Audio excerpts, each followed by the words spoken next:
Bonjour, hello. Firstly, as usual, I'd like to say sorry for the lack of video last week. I had trouble with the internet all week, and my phone wasn't quick enough to put this online. Everything is okay now.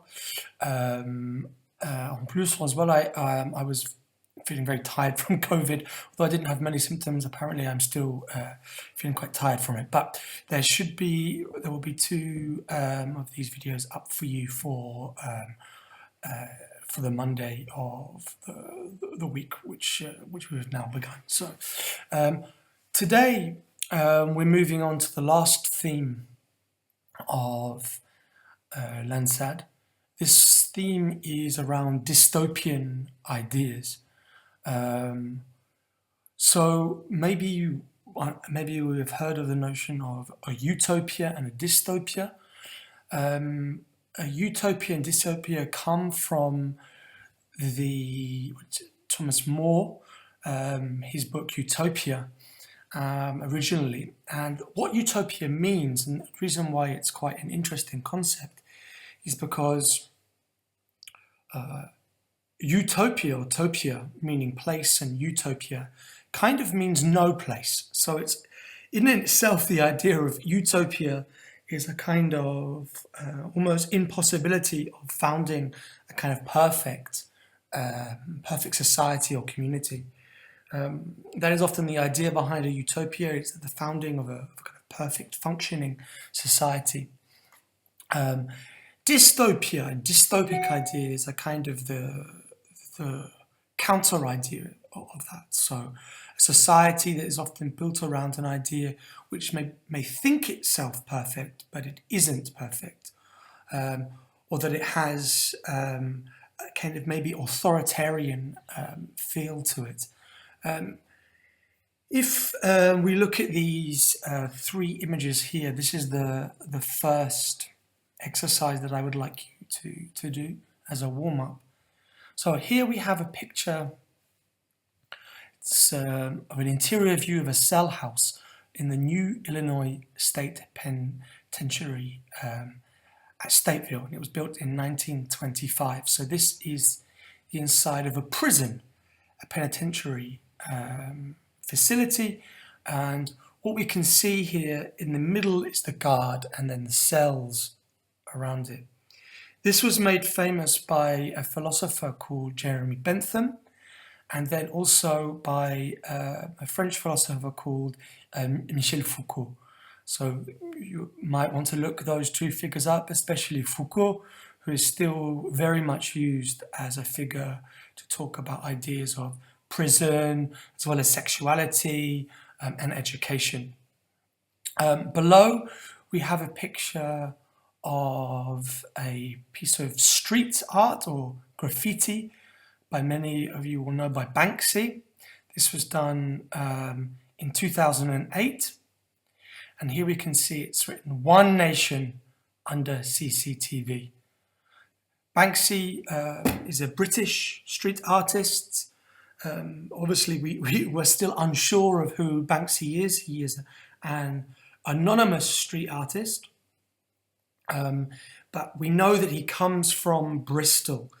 Bristol is a major city in Britain, and if we imagine Britain like this, we often say that it's like a triangle, or even maybe England or Great Britain, so the island, not including Ireland.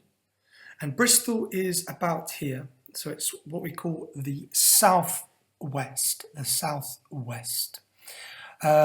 This is called One Nation under CCTV. I think I've already said that. We can see actually from this that it's in London, because this is called the BT Tower here, and that is a radio tower. So we can see that it's in London. On the right, maybe I should say also Banksy is quite a political street artist, so they often have a kind of political feeling to them. On the right, we have a poster. And this poster is made by Shepard Fairey, who is an American street artist, actually. Fairly similar to Banksy. His art is very political in nature, and we see that it's called Peace and Love Are Watching Over You.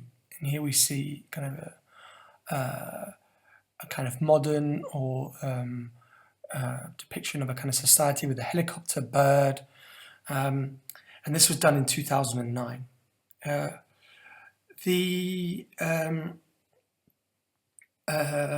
So what I would like you to do for the first kind of warm-up is to describe, so you've got document 1,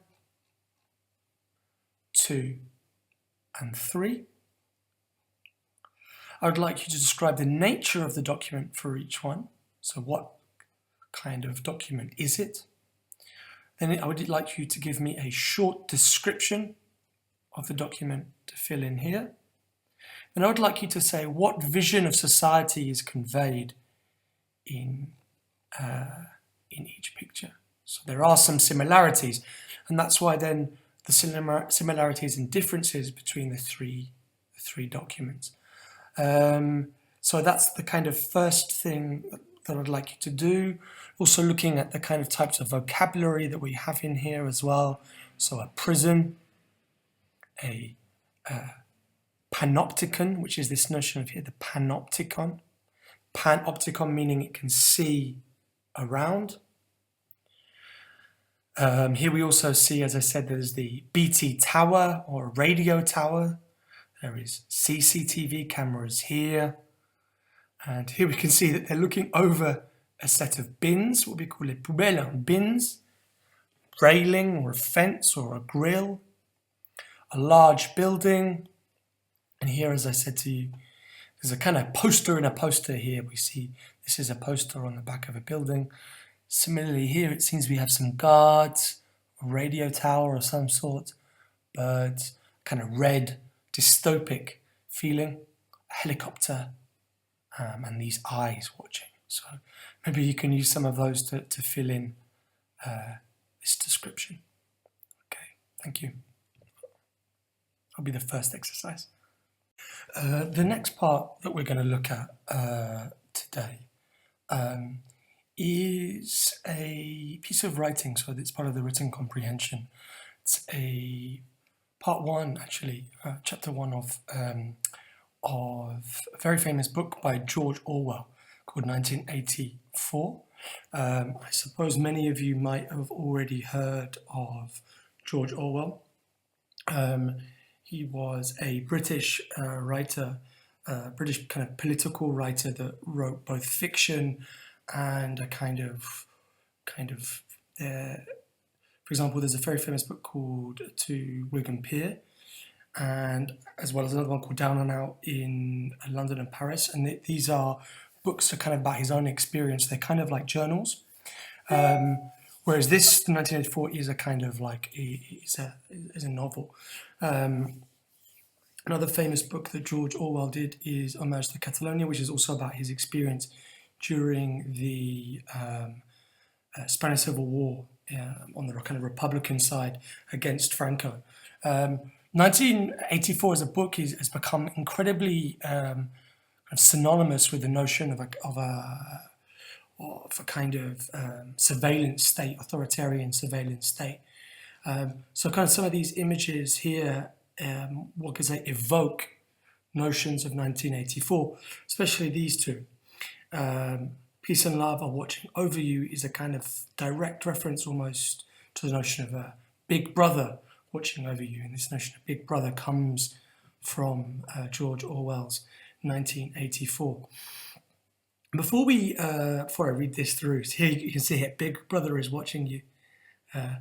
That's the kind of the very famous statement that it starts with. But before we start this, I'd like us to have a quick look at a 1984 piece of publicity. It was let me just get it started here. It's an advert, publicity, a piece of commercial advert, which was created by Apple Macintosh. So Apple, the computer brand. to help launch one of their very first computers in 1984, their kind of personal computer, the Macintosh. What's interesting about this is it's kind of a critique of IBM, another very famous computer brand company. And what we see in this is the kind of beginning of Apple's what became quite famous style of marketing. That is, that they market creativity or they market individualism. So their idea is that the Macintosh as the computer, the personal computer, is something that allows you to kind of break free from the kind of chains of collectivism or authoritarianism. What I find interesting about this, and we'll see after the video, is that Apple is using this idea of kind of revolution or this idea of escaping authoritarianism in order to sell.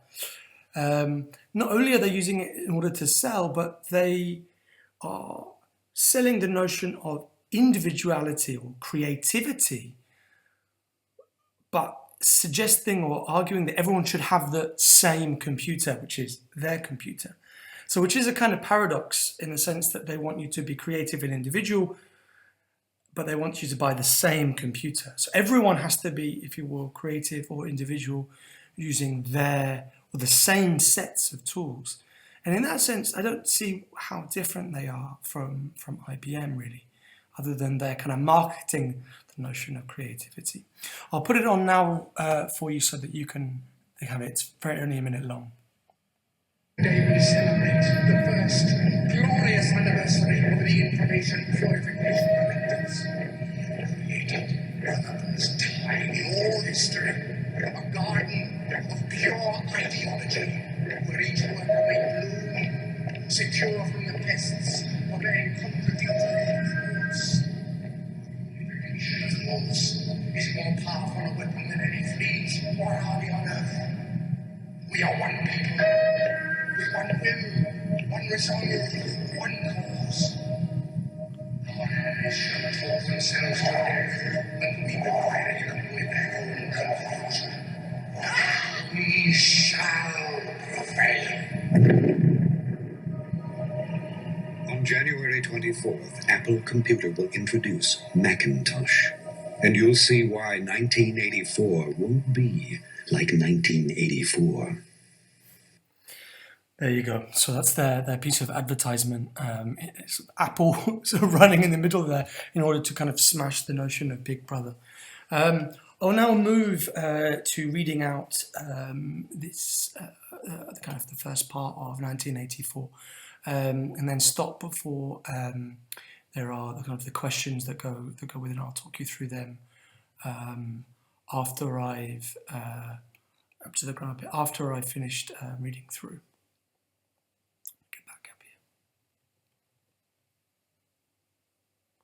So, part 1, chapter 1. It was a bright, cold day in April, and the clocks were striking 13. Winston Smith, his chin nuzzled into his breast in an effort to escape the vile wind, slipped quickly through the glass doors of Victory Mansions, though not quickly enough to prevent a swirl of gritty dust from entering along with him. The hallway smelt of boiled cabbage and old rag mats. At one end of it, a coloured poster, too large for indoor display, had been tacked to the wall. Accroché. It depicted simply an enormous face, more than a metre wide, the face of a man of about 45, with a heavy black moustache and ruggedly handsome features. Winston made for the stairs. It was no use trying the lift. Even at the best of times, it was seldom working, and at present the electric current was cut off during daylight hours. It was part of the economy drive in preparation for Hate Week. The flat was 7 flights up, and Winston, who was 39 and had a varicose ulcer above his right ankle, went slowly, resting several times on the way. On each landing opposite the lift shaft, the poster with the enormous face gazed from the wall. It was one of those pictures which are so contrived that the eyes follow you about when you move. Big Brother is watching you, the caption beneath it ran. Inside the flat, a fruity voice was reading out a list of figures, which had something to do with the production of pig iron. The voice came from an oblong metal plaque, like a jewelled mirror, which formed part of the surface of the right-hand wall. Winston turned a switch, and the voice sank somewhat, though the words were still distinguishable. The instrument, telescreen it was called, could be dimmed, but there was no way of shutting it off completely. He moved over to the window, a smallish, frail figure. The meagreness of his body merely emphasized the blue overalls which were the uniform of the party. Maybe if there you go. It's just the blue overalls are like this. His hair was very fair, his face naturally sanguine. His skin roughened by coarse soap and blunt razor blades in the cold of the winter that had just ended. Outside, even through the shut window pane, the world looked cold. Down in the street, little eddies of wind were swirling dust and torn paper into spirals. And though the sun was shining and the sky a harsh blue, there seemed to be no colour in anything, except the posters that were plastered everywhere. Here, if we go back to the beginning again, you see this kind of notion of these posters here, and even something like this. Does he have a moustache? No, he doesn't. It's just eyes.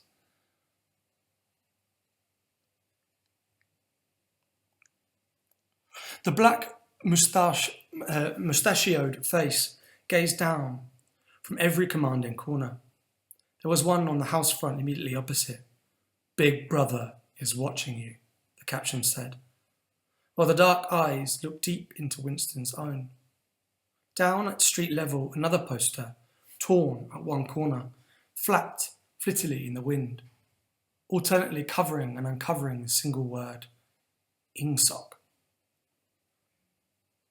In the far distance, a helicopter skimmed down between the roofs, hovered for an instant like a blue bottle, and darted away, again with a curving flight. It was the police parole, snooping into people's windows.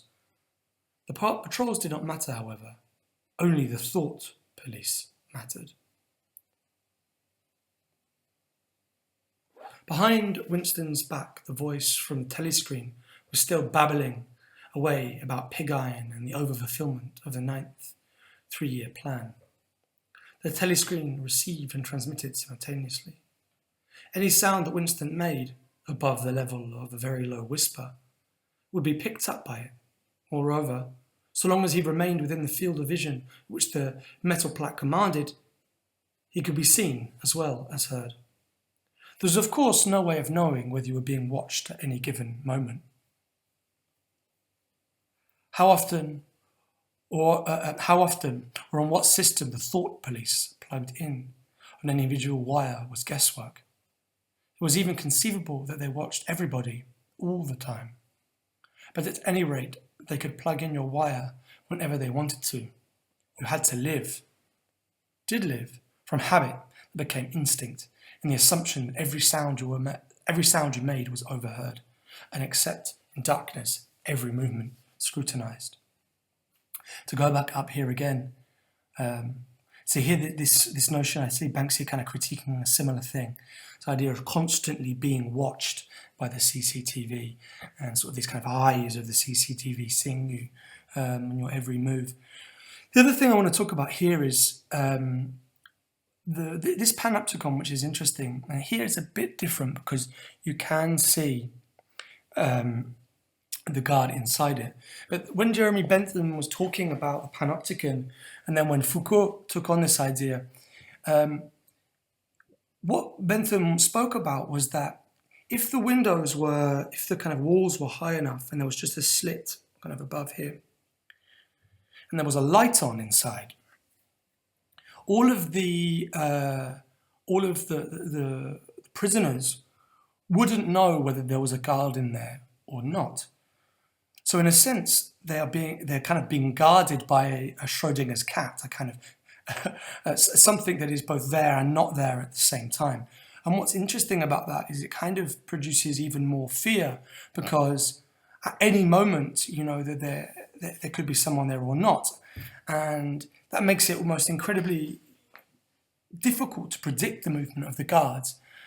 This is the way that also Foucault talks about how kind of society or controls action, in the sense is, does it really matter that there's something that's controlling us? What's important in a way is that we kind of think that there is, and that's what we can call maybe ideology. The ideology kind of controls us between us in a way, and that kind of the fear of being caught, not necessarily the thing itself. I'll go back now and read.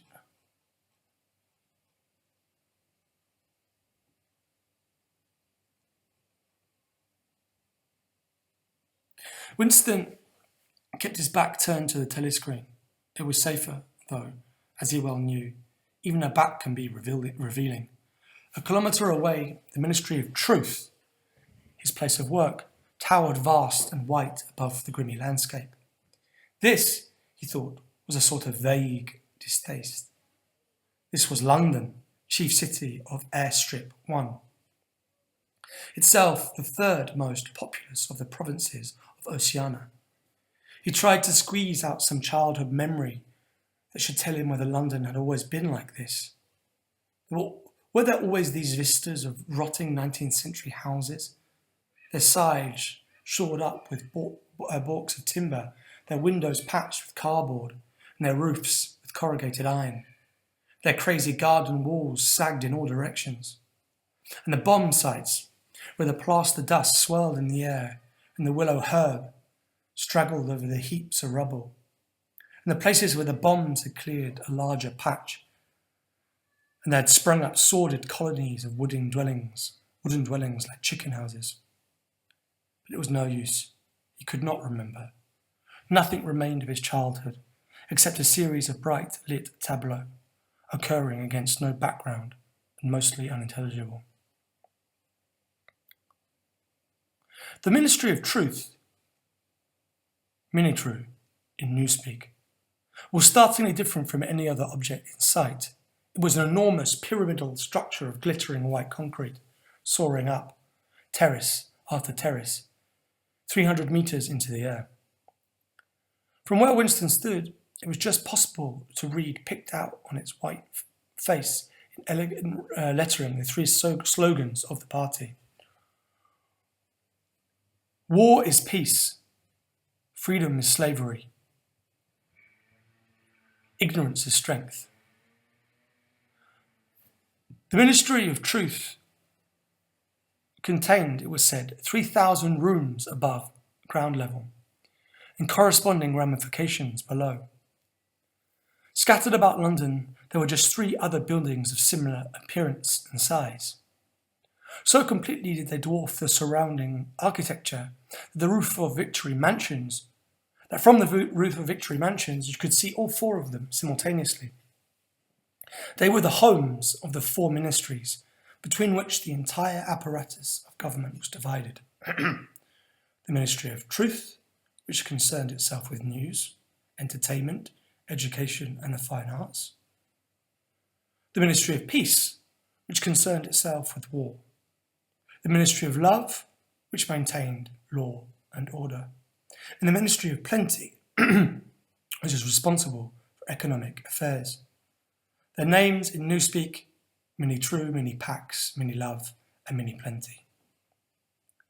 Ministry of Love was the really frightening one.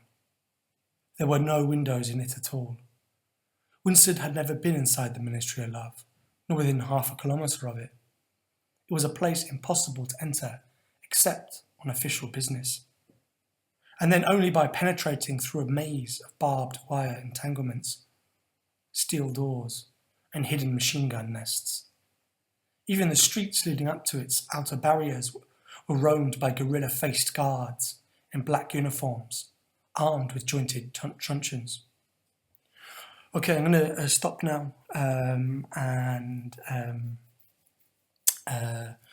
pause until we go on to the questions and the grammar. Hello. Before we go on to the questions about the Orwell's 1984, I actually, whilst I was reading that, I was actually thinking about a newer Mac advert, which is, I mean, it's maybe not quite as dramatic and doesn't necessarily have a relation to 1984, but I think it shows pretty well the continuation of their marketing as creative, and its kind of difference from PCs, when really what they're I mean, both of them have the same aim, you know, Microsoft, IBM, or Lenovo, or Apple. I mean, they have the same aim, which is to make profit from selling computers. However, the marketing or the way that they see each other themselves are very different, and the way that Mac tries to advertise itself as individual and as creative. Okay, I'd like to, it's not very long, it's 45 seconds, but this is the British version of it, two famous comedians. I'll put this on now. Hello, I'm a Mac. And I'm a PC. I'm into doing fun stuff like movies, music, podcasts. And I also do fun stuff like spreadsheets and timesheets and pie charts. Yeah, PC, it's quite hard to capture a family holiday with, say, a pie chart. Not really. For example, this light grey area could represent shenanigans and tomfoolery, while this dark grey area could represent hijinks. And you see here, we've further divided hijinks into capers, monkey business, and just larking about. Wow. I feel like I was there. As you see, the difference between the two, Mac kind of presenting itself as, you know, photos and family and fun, whereas the Mac's kind of poking fun at and saying that PCs are only good for Excel spreadsheets and pie charts. Okay, so that's just a quick thing I thought might be interesting to see how the Mac continues to market itself. What I'll do now is we'll kind of go through some of the questions regarding 1984. So feel free to kind of read it through and to listen to this a number of times. So the first question is kind of what time and place is this taking place? So where is it situated and when is it situated? So when and where does the extract take place? Okay, so when and where, so the kind of information and description of where, of when, information and description of where. And this is quite an important one, maybe what kind of atmosphere is conveyed as well. If you'd like, you can just write one thing here, so just give a kind of description of what atmosphere is being conveyed. Are there other places mentioned? Compare them with the ones already identified. So see kind of what places are being mentioned. Just give an example, London is being mentioned. This one's, I think, maybe a bit more interesting. So characters, so who is the main character? What is his name? Here, what is his appearance? What is his personality and actions? And here I'd like you to list other characters that are mentioned. More specific comprehension questions. I'd like you to read from 1.18 to 1.50. Does the main character seem free to make his own decisions? So what is the notion of freedom being given here? And maybe in particular looking at this kind of the party slogan, freedom is slavery.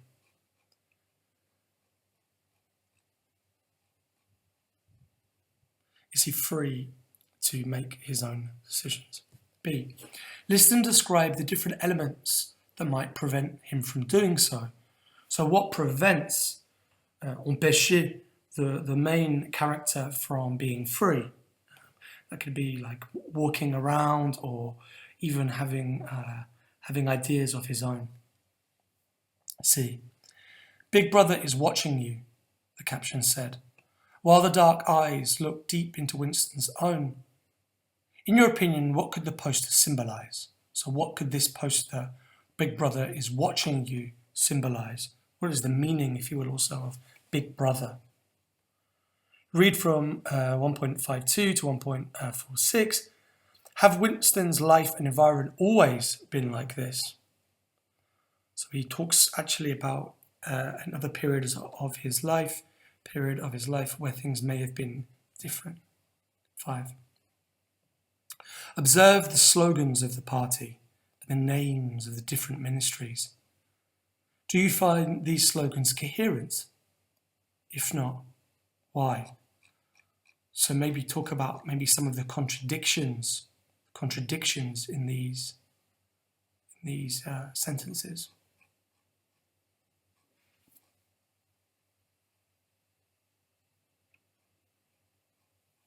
And then here, the last part, I'd like you to fill in the following table.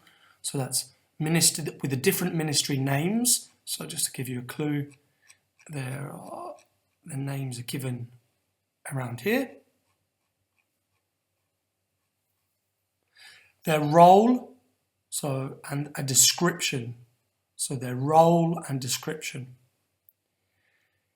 See, here again, do you find that the roles of the different ministries correspond to their names? If not, what could this mean, in your opinion? So, for example, there is the ministry of love, which is spoken about. Do we think that the notion of love here is consistent with what we think about when we think about love? Okay, I'll stop the video now and let you carry on, let you finish these exercises. So this is the last part of today's lesson, which is the grammar part. What I would like you to do in the first exercise is observer les phrases suivantes et identifier les structures similaires. So within these different sentences which come from the come from the main text by Orwell, I'd like you to tell me what the similarities in between the different sentences. Whether it's tense, for example, whether it's the difference between who or which, remembering that who is for a person and which is for an object. Yes, or that as well, which is like que, that it's kind of similar to which, but which normally has a comma prior to it. So kind of maybe to underline those parts and to see the differences and similarities between them. In this exercise, maybe following on from the which, who, and that, I'd like you to try and fill in the blanks. So the room that we slept in was very cold. You could also say the room which we slept. The room in which we slept was very cold. Sorry, I thought there was because you need to say that you sleep in. So it's the room in which we slept was very cold.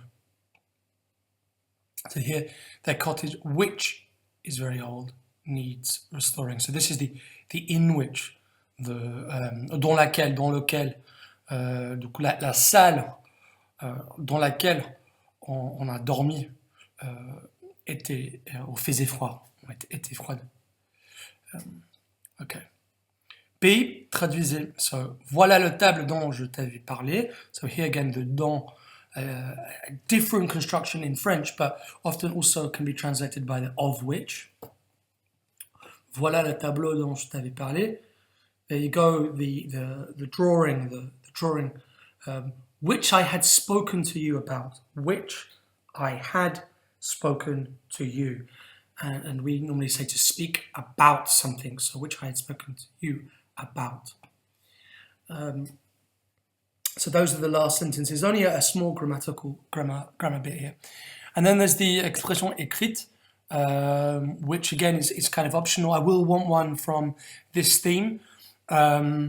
So whether it's this one or the next two, it's up to you. But this is the question. You had to live, did live, from habit that became instinct, and the assumption that every sound you made was overheard, entendu, and except in darkness, every moment scrutinized.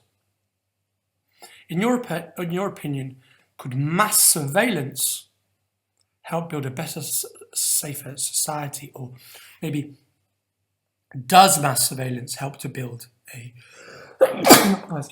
help to build a better, safer society? Okay, and here you can obviously make reference to 1984 as well as these kind of, this one definitely talking about surveillance, the idea of CCTV. So, is it safer with more CCTV, or is it less safe? What sort of society is built around the idea of mass surveillance? Okay, thank you very much and have a good day.